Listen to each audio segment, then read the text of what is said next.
தாய் தமிழ் உறவுகளுக்கு வணக்கம். திருமாவளவனுக்கு பாடம் கற்பித்த பீகார் தேர்தல். திருமாவளவனுக்கு பாடம் கற்பித்த பீகார் தேர்தல் என்ற தலைப்பில் இந்த காணொளியை நாம் காண்கிறோம். திருமாவளவன் இந்தியா கூட்டணியில் உள்ளார். திருமாவளவன் திமுக கூட்டணியில் உள்ளார். திமுக கூட்டணியில் உள்ளதால் பட்டியல் சமூகத்து வாக்குகள் எல்லாம் திமுகவுக்கு தான் கிடைக்கும் என்று திருமாவளவன் கணக்கு போடுகிறார்.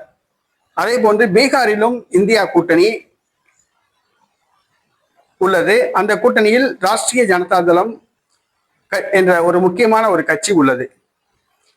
பீகாரிலும் பட்டியல் சமூகத்து வாக்குகள் இந்தியா கூட்டணிக்கு தான் கிடைக்கும் என்று திருமாவளவன் கணக்கு போட்டார்.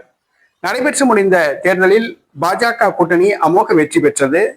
ஆனால் கருத்து கணிப்புகளில் பட்டியல் சமூகத்தை சார்ந்தவர்கள் பெரும்பாலானோர் இந்தியா கூட்டணிக்கு வாக்களிக்கவில்லை என்ற ஒரு அதிர்ச்சி தகவல் வெளியாகியுள்ளது. பீகார் மாநிலத்தை சார்ந்த பட்டியல் சமூகத்தை சார்ந்தவர்கள் இந்தியா கூட்டணிக்கு வாக்களிக்கவில்லை.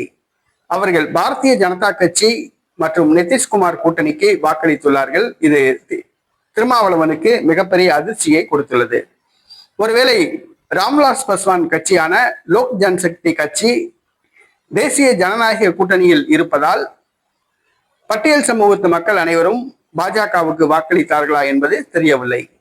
பீகார் தேர்தல் திருமாவளவனுக்கு மிகப்பெரிய ஒரு பாடத்தை கற்பித்துள்ளது.